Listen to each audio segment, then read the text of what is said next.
الحمد لله الكريم سلما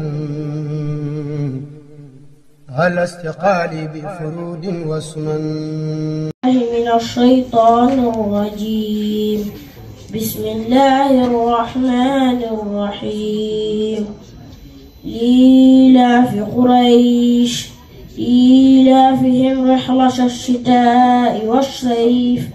فليعبدوا رب هذا البيت الذي أطعمهم من جوع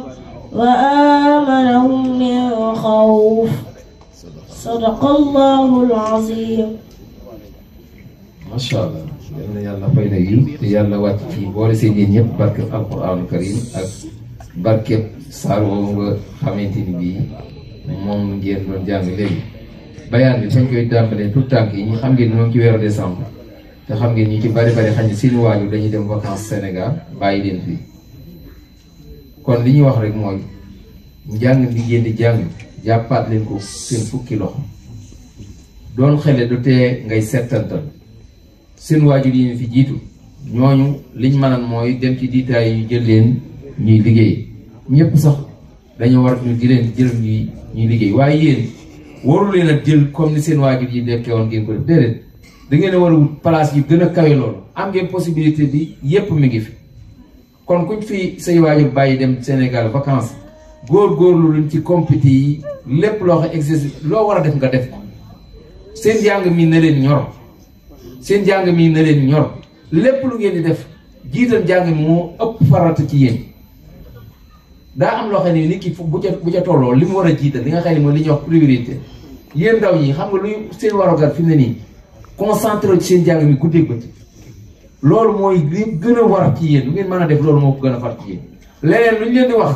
loolu tegandaay la ci yéen waaye fii ngeen tollu tembi mooy jàng góor-góorlu leen ci jàng mi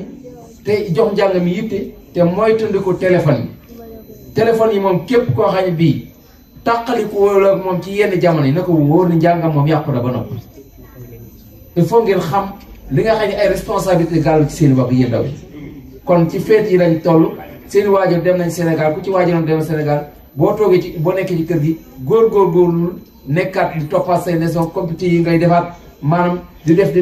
parce que ab élève dafa war a nekk koo xam ne même bu ñu la joxul compétit sax ngay defal sa bopp compétit parce que loolu moo lay yéegee kon góor-góorlu leen ci jàng mi bu baax ci loolu. ñaareel bi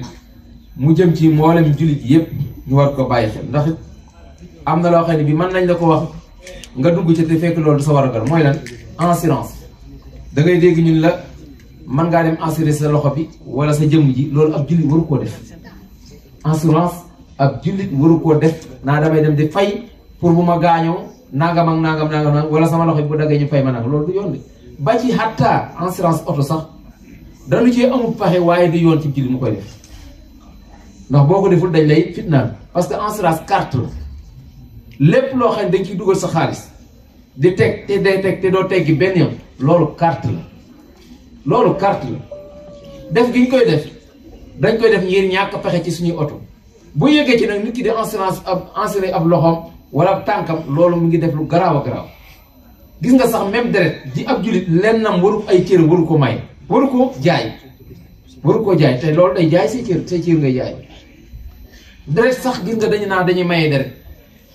cër yi nga xëy ni bi sañ nga ko maye sax joxe digal ci bu ma fi jóge woon tey nañ ko maye dama sañ ngeen ko jël bu boobaa doo ko sañ a jaay da nga koy sañe maye ab jullit léppam dafa tedd wala xadd karam naa bànni aadama la yàlla wax doomu aadama yàlla daf koo teral kon loolu na ngeen ko bàyyi xel bu baax a baax buñ la dikk ab xaalis bu bari ci assurance ba nga ne léegi naa assurance sama loxo bi wala nangam loolu ab jullit da koy moytundiku leen loolu bu baax a baax kon albayaan nga defal nañu tarjuma Cheikh sëñ kii Mbaye loxote Italie. Assalamualaikum.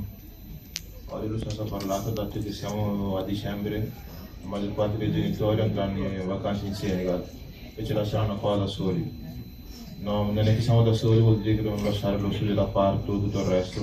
Dobbiamo lo stesso continuare a fare i compiti e studiare.